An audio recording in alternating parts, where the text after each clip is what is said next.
Welcome, welcome, welcome. I am Dr. Nick, wellness coach and wholeness advocate, and you are listening to Holistic Mental Health for Women Solopreneurs.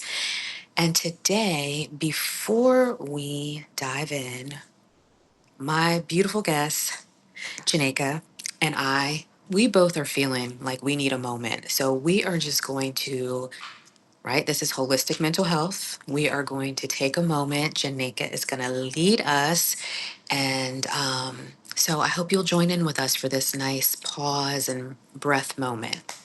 Go ahead. Yeah, absolutely.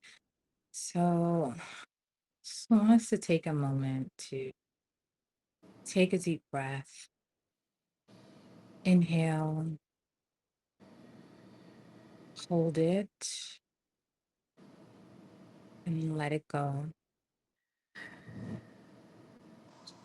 Whatever you're carrying, let it go. You to take another deep breath in, hold it, and let it go. Whatever is weighing in your spirit, in your heart, release it. And I want us to take one more breath in. Inhale, hold it, and let it go. I want you to arrive here into this room, into this space, and know that you are held, you are loved, and you are supported. And I needed that moment for myself too. And I often remind us to slow down, to pause, because we truly forget, Mm. myself included. So I wanted to practice what I preach here. Um, So you all have this moment too before we continue on to our day. I think it's necessary. Yes, thank you so much. Thank you. I think that, this is my countdown to International Self Care Day. And one of the major things that I am always talking about is the importance of pausing. And I Mm-hmm. think the breath is just such a powerful way to reset yourself and just, like when we both hopped on, we were both feeling the weight of just life, everyday, Yeah. and all the things we have to do, the checklist Oh, things, like a lot. Yes, it's so much. It's so much. Yeah. And just taking those moments of like, it was very simple. Just breathe, hold it, Yeah. release it. And I think sometimes we forget how much power there is in just those simple practices. Thank you for Right. emphasizing that because I am the queen of simplicity. I don't like to complicate things. And I'm Yes. very big on a minute. It's good enough just to recalibrate and reset your nervous system. And it makes Mhm. difference and it allows you, it gives you the time to calm your emotional brain and let your rational brain, your thinking brain come online. Yes, So we're absolutely. not constantly in like the survival mode. That's the Yes. recalibration that needs to happen. Yeah, absolutely. Absolutely. Totally agree. So, everybody, for those of you that have not been with me yet this week, I have started a countdown to International Self Care Day, which is this Friday, July 24th. And I've said this before, but the reason why July 24th was chosen as that date is because it's a reminder to us that self care is about 24/7 lifestyle. It's not just an Mm. event, it's not just a scheduling of some fun trip, although those things are great and we should do them. But self care, really, like holistic self care, is really about managing your life in such a way that honors your capacity, that that looks at all the areas of your life and makes sure that they are in alignment with what you need for where you're going in the season that you're in and where you're headed. And so every day this week, I will be going live with another amazing woman to talk about different aspects of self care as we lead up to Friday, International Self Care Day. And on Friday, I am launching my first masterclass, and it is called Clear the Cloud, where we are going to be talking about clearing the cloudiness that comes in our brain that keeps us Hmm. stuck, that Yeah, keeps us unable to make decisions, that keeps us unable to move forward in our business or in our lives or in certain goals and dreams that we have. So that's coming on Friday, and there's information on my Substack about that if you would like to be a part of that. But hmm, outside of that, every day we will be here having these beautiful conversations. And today I have with me the Janeka Davis. Woo excited to be here. woo. Yeah, And so I am going to let you share a little bit about who you are, what your Substack is about. I will say the reason why I asked her to come on and be a part of this countdown to International Self Care Day is because I know that I see her talking and encouraging moms and women business owners all the time.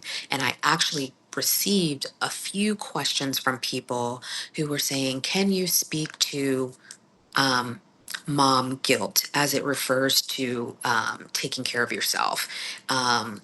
And so I knew she would be a great person to have on to talk about that. But she's also doing some other amazing things around what I consider a very important part of self care, which is finances. And so I'm going to let her kind of introduce herself a little bit, and then we'll just dive into the conversation. absolutely. Well, thank you for inviting me on. I Absolutely. always love having these conversations because I believe and I know in my heart that they're so important, especially with the mental health crisis that we are experiencing as a collective and as individuals. So, when my name is Janeka Davis, I focus on women, and my content has it's been evolving, but I will say that a lot of what I speak of has always been part of the healing journey.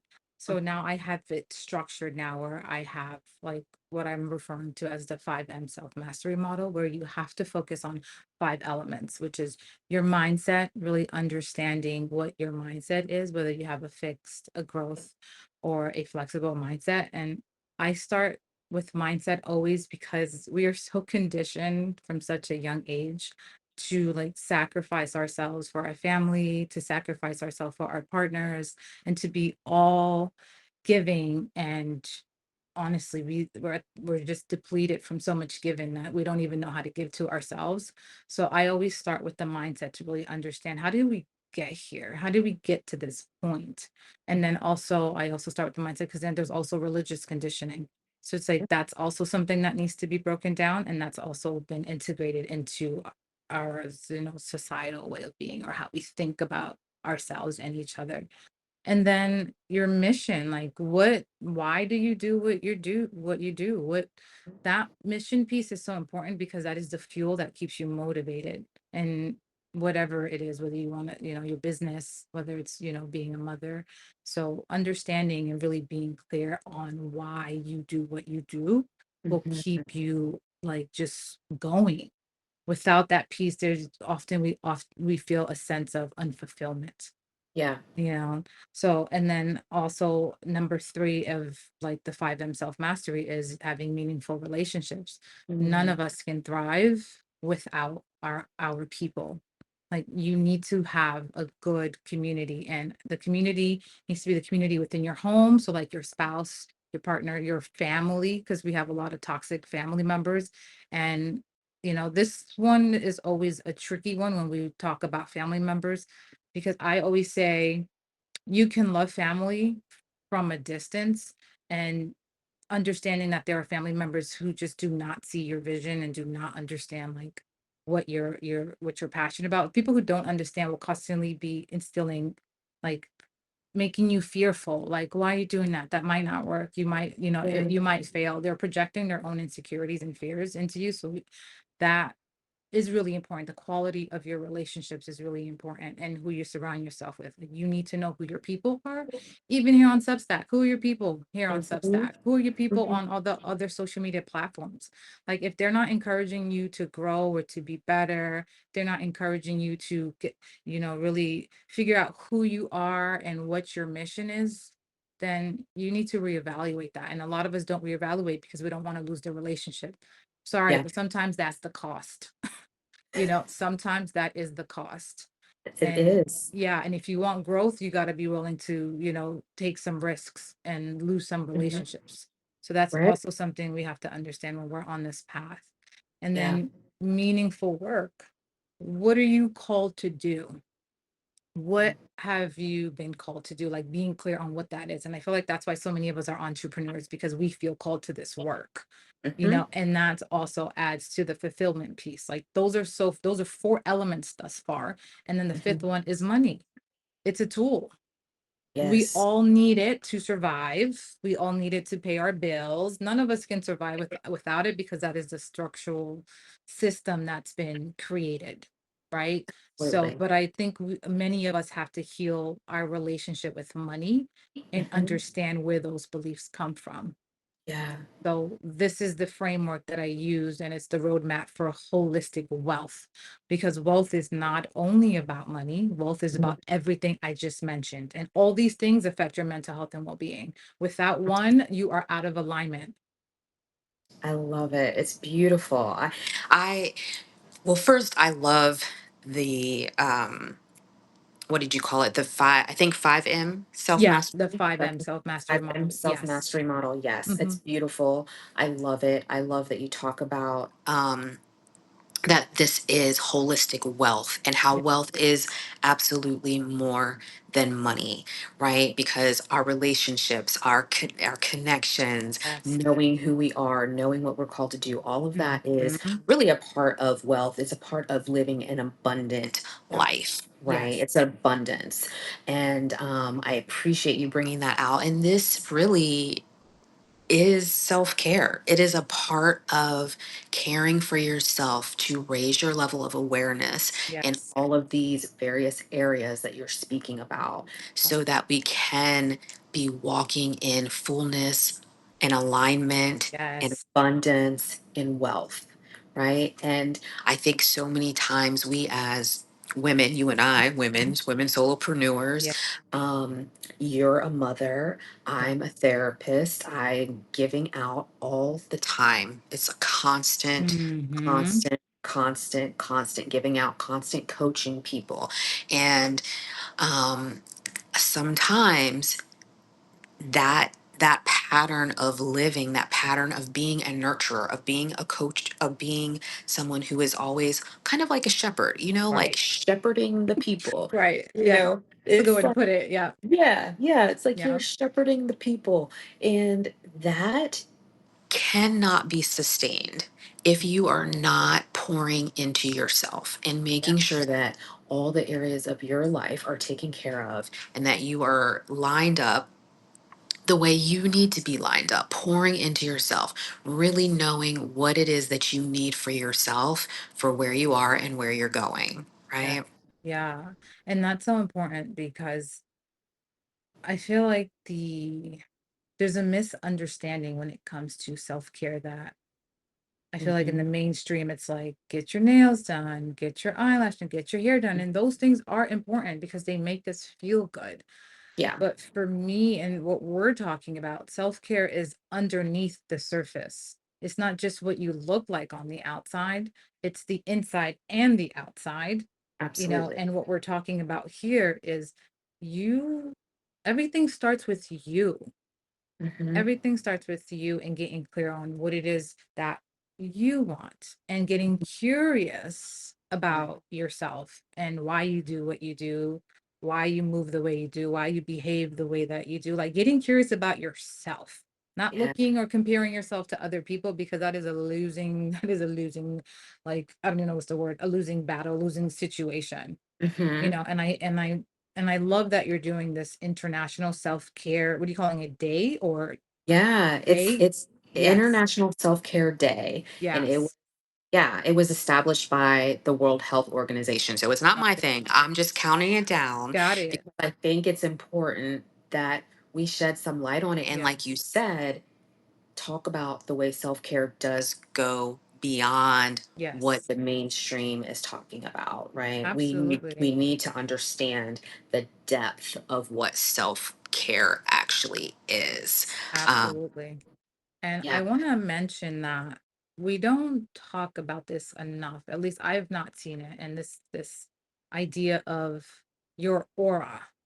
Hmm. Like we all emit a certain aura and we all can feel energies. Yep. And your aura or how you come off is a reflection of how much inner work you've done or how little inner work you've done. Hmm. And I think that's a really important thing to understand because some people may like look at individuals who are so like grounded and calm and centered. Oh, that's Hmm. been decades of hard work. Hmm. That's decades of hard work and that's beneath the surface. So I did Yeah. wanted to emphasize that because I don't really hear that talked about enough and that notion applies to all roles, whether you're a mother, whether you're a wife, whether you're a leader. I want us to also start thinking about how these concepts all apply to all these different roles. Like we think we have to wear different masks, and I think that's Hmm. the mistake. It's not Hmm. different masks that we're wearing, we're the same woman, same person beneath the roles. So what Hmm. I've been doing more lately is just emphasizing this notion as like you were a woman first before you became a mother, before you became a wife, before you became a leader, before you became all these things. And why is that important?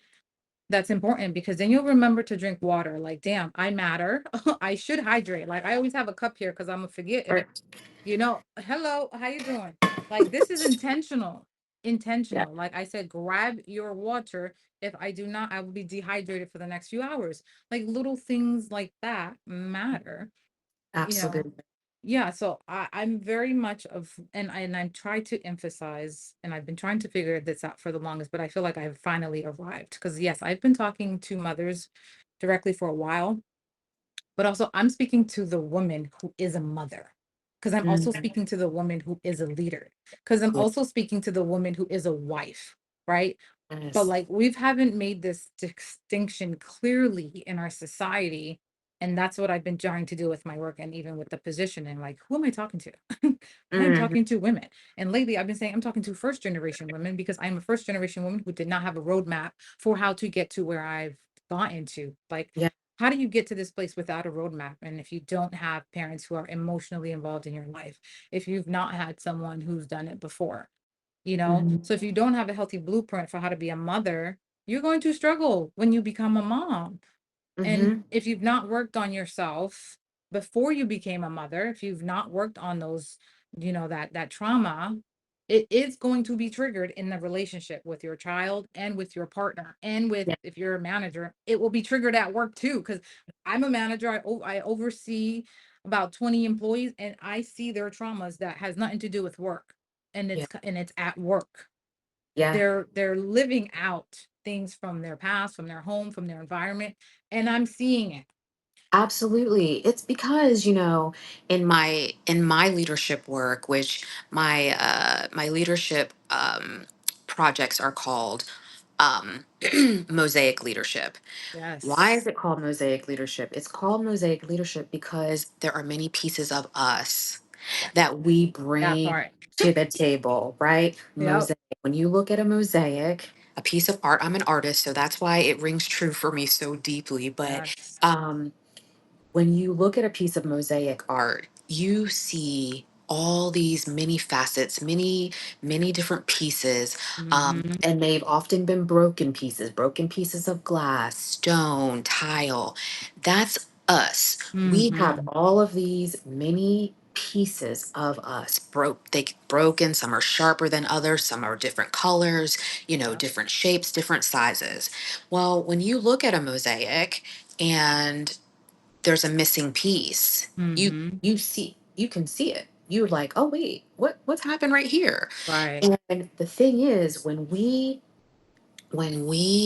come to our leadership roles, whether we're leading in business, whether we're Yeah. leading in our corporate offices, whether we're leading our families, right? Yep. Um, we are bringing our full self to the table, Yes. whether we understand we're bringing our full self to the table or not. And Mm-hmm. so that's why it's so important that in my Mosaic Leadership Program, we do Yes. exactly what we're talking about. We try to make sure that we're raising the level of self awareness so that Yes. you can tap in and look at, oh, you know what? You're showing up this way, like your aura. You're Right. showing up this way at work. I wonder why that is. Do you know why that is? Let's Right. look at that. Let's explore that a little bit. And then you come to find out it has something to do that happened to you when you were 7 Right. because somebody said this to you or somebody said this to you and the narrative has not yet been changed. Yes. You're still operating in these stories and these narratives of things that have happened to you or have been said to you or things you may Yes. think Yep. you missed out on, all these disappointments, and you carry that with you. And so when you don't give attention to those things are allowed to grow and fester and they become a part of your mosaic tapestry, the way you show up. But we Yes. want our mosaic tapestry to be beautiful. We want it to be exactly the way it was meant to be. And that doesn't mean that those things are erased. That Right. doesn't mean that those things don't matter. That means they do matter. That means we Mm-hmm. address them. That means we hold them, we nurture them, we care for them, we reimagine the stories, right? We Right. allow ourselves. It's like I always say, shift your thinking, shift your world. And if Yeah. we can figure out what those thoughts are as women who are leaders, and I feel like I think we talked about this before, but for me, all of us are leaders, right? Because we are Absolutely. leading ourselves. We Yes. are. If you don't feel like you're leading anything else in the world, you are leading yourself, whether Yep. you know it. And so you might as well lead yourself well, right? Mm-hmm. You might as well lead yourself well. And this is one of the ways that I feel we can do that is by addressing all the pieces, all the parts, even the ones that are hard to look at, even the ones that don't feel good. You Mm-hmm. got to bring that stuff out, right? Yeah. So, I'm yeah. just sitting with the mosaic leadership. And I love that you're Yeah. using the word mosaic because it's such a beautiful like visual of all of Yeah. our broken parts Yeah. because we do have those broken parts and that's okay, It right? is. It's okay. It becomes Mhm. part of the story. It Yeah. becomes part of the resilience. It becomes part of the strength and it becomes Hmm. what allows us to actually open up and be softer. Yeah. I've been talking about that a lot more too about the softness like especially for us women of color it's like yes we can be strong, yes we are strong, yes we have ancestors who've like we have their DNA, heck yeah we're strong and resilient, Hmm. and we are so loving, we are so soft, we can be vulnerable, but don't cross us because I will whoop your ass. Okay. Right? It's like you need to know how to balance the two. You can be soft and you can be strong. And for those Yes. of you who are or want to be in an intimate relationship, like I've been married for 13 years with my husband. Mm. And it's the strength and the softness from both of us that allows us Mhm. to keep growing and what allows a Mm. relationship to get stronger. And, he helps me with things I don't see, and then I help him with things he doesn't see. And then it's a constant conversation. And we're Absolutely. we both came into a relationship with broken parts. And it goes back to Mhm. your point. It's like, then how do you build yourself up? You gotta Yeah. be surrounded by people who will give you that love and that support that you need. And Hmm. I love that you and I are, in this space and having these conversations because the world needs healers. And I feel like that's what the universe is doing right now. I think we're going through a collective awakening as a, as a people and as Hmm. individuals. And it Hmm. keeps coming up. All of us have to start looking in the mirror and really ask ourselves, like, who am I? Yeah. Why am I here? Have Yeah. I done the work that I've been called to do? Yeah. and really get curious. I think if you take anything away from what I'm sharing now is the word curiosity, getting curious about yourself, getting curious about how did we get here, getting Yeah. curious about your partner, getting curious about your parents. Why are they the way they are? Mm-hmm. Why did they mother us the way that they mothered us? What did they not have? Because Yeah, then that's going to be a reflection of how you mother your children, how absolutely. you mother yourself. Yeah, it's such an important conversation. The curiosity about how this came to be. How did this, and you and I, like I've shared with you a little bit, because I know you're talking to first gen Yes. people a lot lately, and Yeah. I am not, but my mom was first generation, and so my every time I talk to you, this comes up. I remember, this story of how, my family is from Honduras, from Roatan. And my mom grew up in Philly, though. Yes. And so my grandmother brought my mom to Philly during the civil rights movement, right? And so because of that, my grandmother did not want my mom to speak Spanish because she didn't Mm. want her to have two strikes against her. She didn't want her having her accent. She didn't want, she was like, mm-mm. So now, as I grow up, I'm seeing the way my grandmother is. She's angry. She's bitter.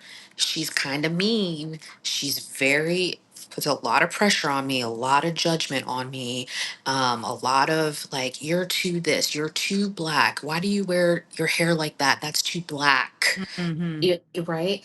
But and as a little girl, I don't have any clue why this is her response, right? Mhm. Right. So it wasn't until I was an adult and I ended up there was an emergency trip that she needed to go back to the island for. And I was the only one who was travel ready to go with her Hmm. to the island immediately.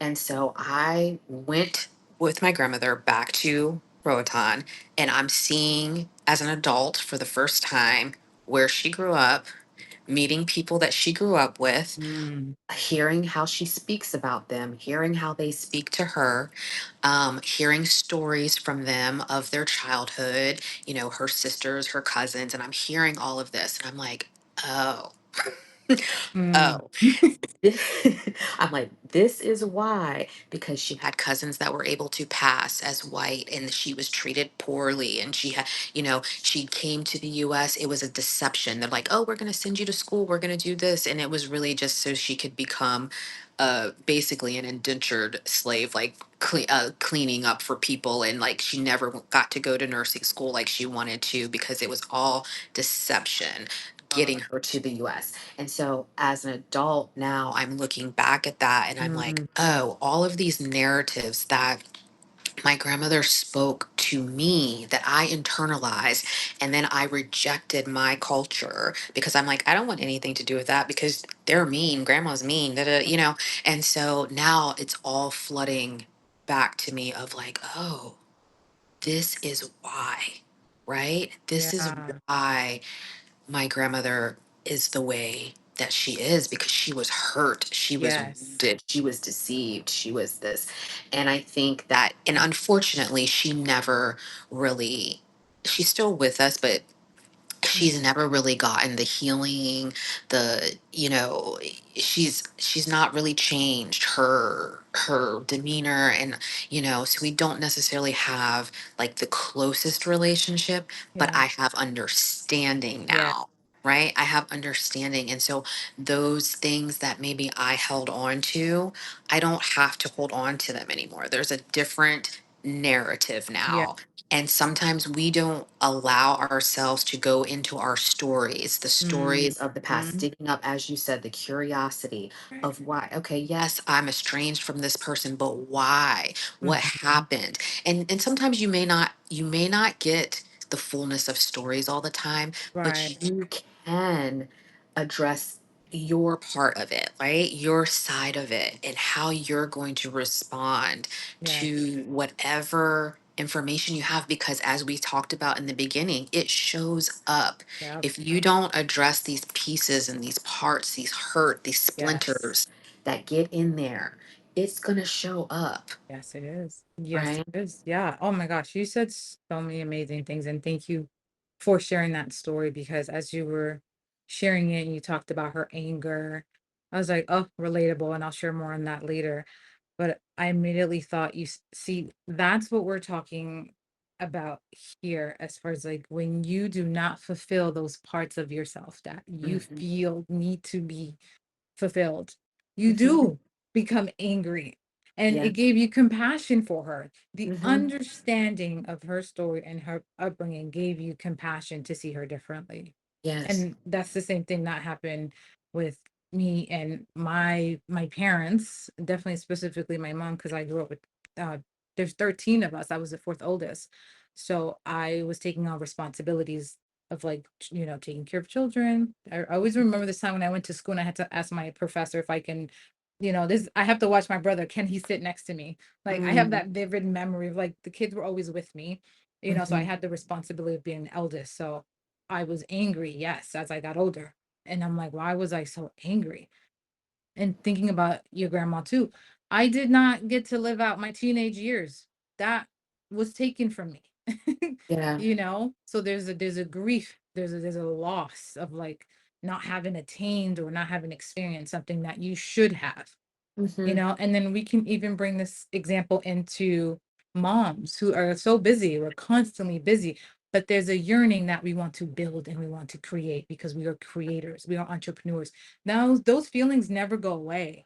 So if you don't fulfill it, whether it's you want to journal, you want to garden, you want to take a class, if it's just always to your point of giving, giving, giving, giving, giving, and you never fulfill that part inside of you that's like, Yeah. I want more, I deserve more. That's why Hmm. I'm a mom of two toddlers and I'm still doing my projects. Like I will never stop. Why? It fulfills me, it makes me happy, and it keeps me from like losing my shit on everybody. What I Yes. love. Okay, so don't tell me Yes. I can't do it. Yes. And you know what else it does? Yeah. It allows you to be such a great example to those toddlers, right? Because they are now seeing their mom like love herself and, Yes. and dive into her interests. Now they're going to do that.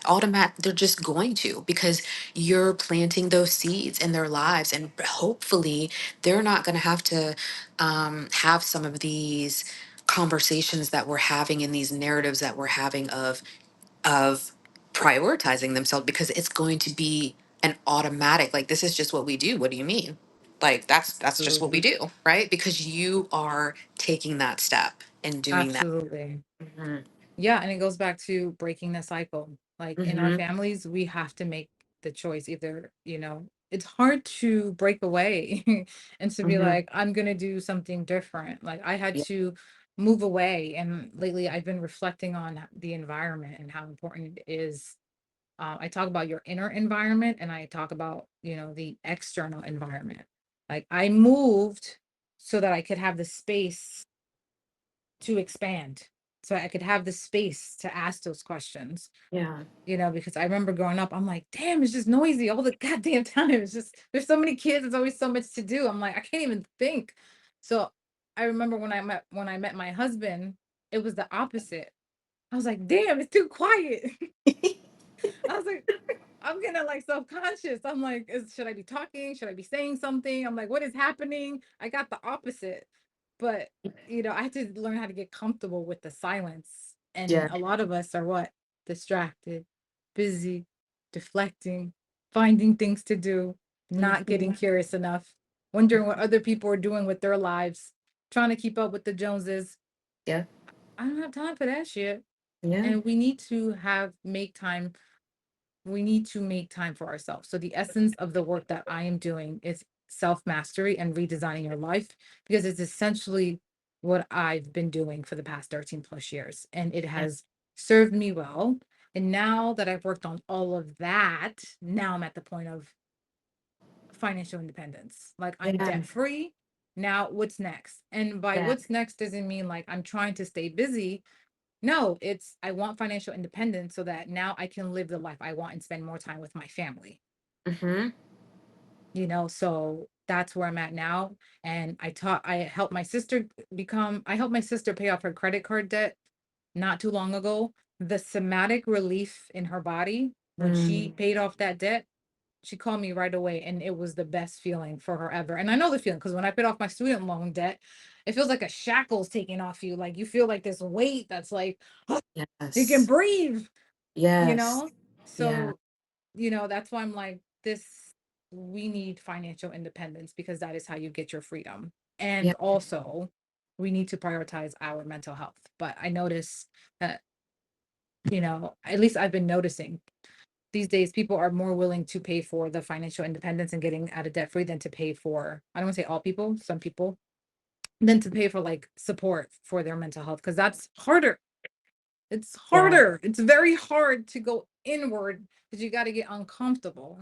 You got to revisit the past. And a lot of people don't want to do that. It's easier to just stay the same. Yeah, yeah. It's true, and the thing, as a mental health professional, I recognize that to be very true. And there is a lot of um, resistance. There's a lot of Yeah. resistance, but the thing is that it is the beautiful thing about what you're doing in helping people with their financial independence is that is helping people with their mental health, right? We don't, and that's the conversation really of talking about what holistic mental health actually is. Yes. Holistic mental health is addressing all of the areas: your spirit, your mind, your Yes. body, your environment, um, your finances, like your physical health. All of these things make up your holistic mental health. It's like the mosaic again. Like there's Right. so many. Oh, I'm gonna hammer that mosaic until. Literally, like you gotta tackle every piece at a time. I look at it as Mhm, themes. Like maybe like this year, my theme is financial independence. But mhm, previous themes have been, okay, I need to work on my physical health. Okay, I need mhm, to work on my relationship, on my marriage. Okay, mhm.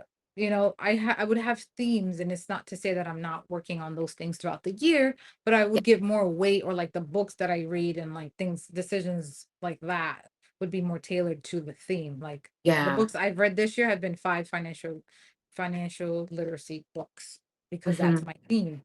But mhm. before I was heavier on like the relationship, like how to have healthier relationship with my partner, how to have a healthier relationship with myself. So a lot of those books that year were about that theme. And so Yeah, that's kind of how I've structured a lot of my own growth and development. yeah. But also there's a lot of like comments in here. I don't know Oh, if you want to go through I and do see read some of them. them. Yes. Um, I. Oh, there's a lot of comments. Hey guys. Hey y'all. All right. Thanks for being here, y'all. I know. Thank you so much. I love, the Soft Woman Project talked about when we start to see our parents and grandparents as people, removing Yes. that title can help us understand and see them as human. Hmm. Um, I love that. Yeah. It's just, I mean, you know, it reminds me too of it's really so she was talking about our parents and our grandparents back to the stories that we were telling earlier, but also as women, I don't know about y'all, but I see so many fractured friendships in Yeah. women. And um it has been one I wrote a Substack article about this because there were three particular relationships that I had that were fractured. And um just a little backstory: when I was growing up, I didn't really have many girlfriends that looked like me because I lived in an area where there just weren't people that looked like me. Hmm. And so whenever there were people that looked like me, um I I didn't always feel like I fit in, and they didn't always feel like I fit in. And so I Hmm. got treated a certain way by people who looked like me, women in particular, girls, I should say girls, because we were girls at the time, little girls. So as I grew up and I started to get girlfriends who looked like me, those girlfriends became extremely important to me, Yeah. right? Because my history did not have them in it. And so one of those relationships is fractured now. And I still to this day do not know why. And it is one of the most difficult. She Yeah. was like my first close Black girlfriend. And it's still really difficult today when I think about it. I kind of have to like separate myself from it a little Yeah. bit. Hmm. But hearing different stories about her life, because we do have some uh I don't, not necessarily mutual friends, but same circle. You know, we went to college together. Yeah. So hearing some of the things that have happened in her life Hmm. make me say, okay, something happened. Yeah. It may not have anything to do with me, because at first I'm like, oh my gosh, it's me. Of course I'm thinking that, right? Because I have all of these narratives from my life that would say it is about me. Yeah. And so I think it's important to, like, to her point, it made me see her as not my friend, my first friend that I Hmm. needed to hold on to, but it made me see her as a woman who is hurting, as a woman who has been through something that I don't know necessarily anything about, or how that has impacted her. And maybe for some reason, it's difficult to connect. It's Yeah. difficult to share that, so it kind of changes the lens of how I'm looking at the situation. So it's still a loss, it's still a grief for me, Yes. but because I'm able to kind of have this different lens or perspective, Yes. it makes it lighter, and it Hmm. makes me more open to, we actually live in the same city now. We've never lived in the same city. We've always lived across the country. We live in the same city now. And I'm like, okay, I'm open to Right. where, that could be a repaired relationship one day, Yeah. whereas I wasn't before. Yeah. And Yeah. so I love yeah. that. Let me just say on that point about the power of perspective, Hmm. because that story is a reminder how we think and the lens through which we see other people and ourselves is having an actual like effect on your interactions. Yeah. And that is so important because I had to do the same thing, shift my perspective on my mom too. So I love that the Soft Woman Project, Savannah, that's her name, Savannah. Oh, hi, Sabine. Yeah, that she said that because I had to do the same thing with my mom. I was so angry at her for such a long time. And I'm like, when I was in my like late 20s, I was like, oh shit. I was the fourth oldest and my mom was like 26. Hmm. And then I was like, what was I doing when I was 26? I was like, I was lost as hell. So I was like, I can only imagine being her, already having three kids. I was her fourth child, and she, didn't have the resources to Yeah. work on herself. She didn't have access to the education that I had. So it's like my perspective. That's why the idea of like being curious and understanding it is so important for our own healing and to Yeah. help us become more open and more vulnerable. And that's the softness that I was talking about. And Hmm. oftentimes when we're so strong, right? Oftentimes that's a mask for what we've not dealt with. Yeah. Oftentimes that's a mask for what we are holding within ourselves. So the softness can only come when we become curious about ourselves, about our parents, about our friends, and about like, how did we get here? That curiosity is the key for opening us up and forgiving. And sometimes there are people we can't forgive. So I want to be careful with the word forgive, but uh forgiving sometimes is just forgiving within ourselves. Because sometimes we can't Absolutely. forgive someone who passed away or someone who has physically harmed us in ways that is beyond repair. So I Hmm. do want to emphasize that because that gets really tricky. But yeah, absolutely. Yeah. Yeah. Absolutely. Yeah. And let me also say emotions are data. That's how we need to start Absolutely. looking at emotions. If Hmm. we're angry, we need to break down why. If we're sad, why? There's information behind it that we have to start asking questions about to get to healing. Absolutely. It's the curiosity, as you said.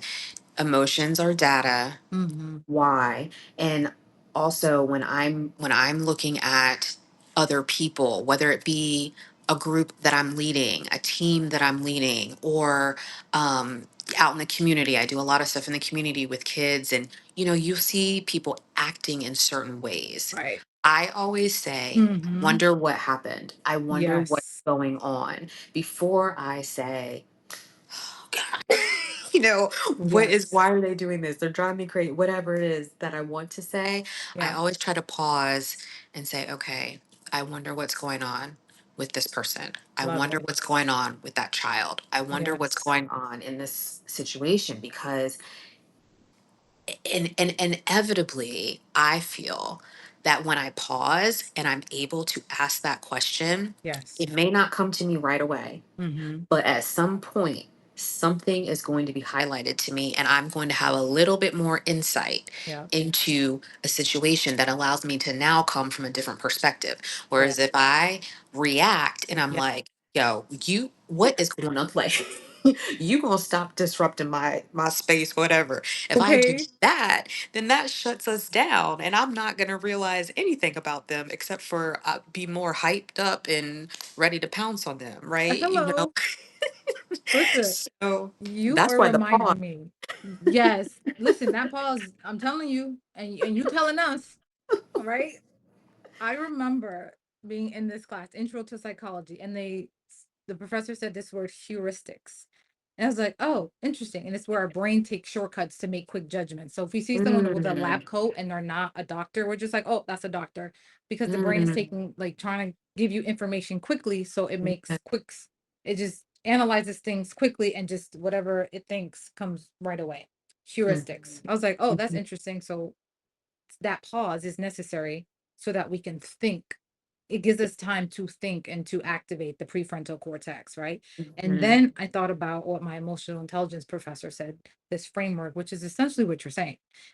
He said learner versus judger, which mm. we come from the background. We stay judging, mad judging. What you judging? Like all the time. Look what she wearing. Even the nickname we had was like super Right. judgy, like all de la Mhm. flaca. Why I gotta be like that? Yes. Yes. Judgy. So we're Yes. taught to judge early on, Mhm, right? So mhm, that pause, right? And it's the pause is also important, right? Because we have the three different regions of the brain. We got the reptilian brain, which does things that are involuntary, the emotional brain, which is right, the emotions, and we get triggered easily, right? And then the front part of the brain. That pause gives us time to think. yes. We need time to think. We need time to process information. And that's why we're like what the only species that has like that Mhm, ability to do that. mhm.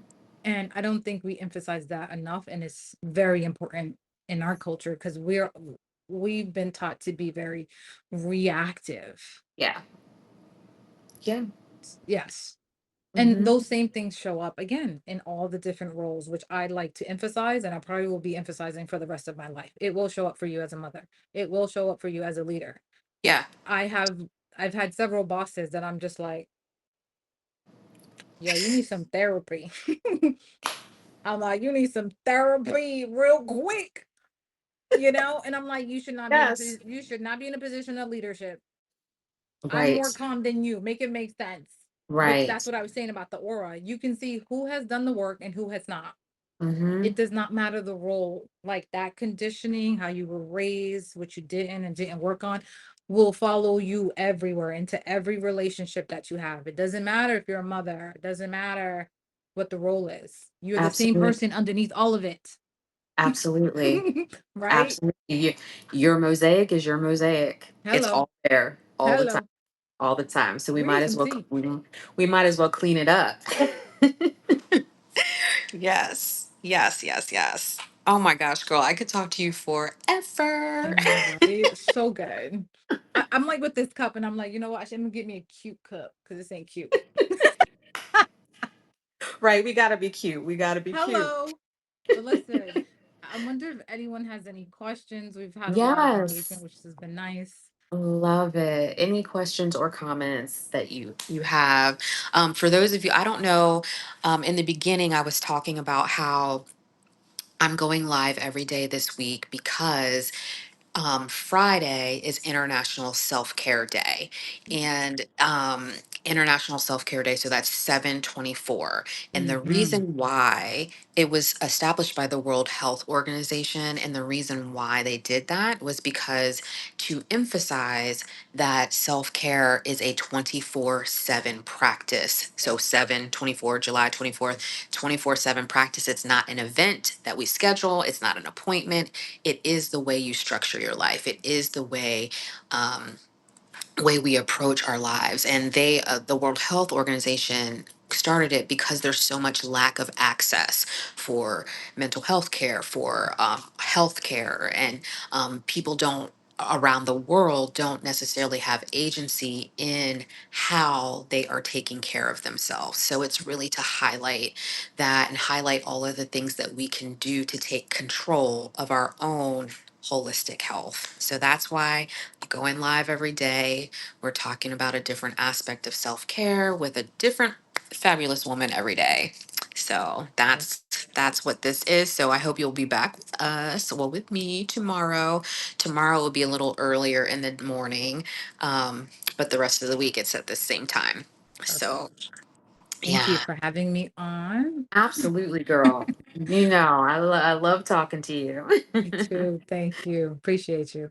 Yes. Bye, y'all. Thanks for joining. Yeah, thank you guys so much for being here. And we will see you hopefully tomorrow.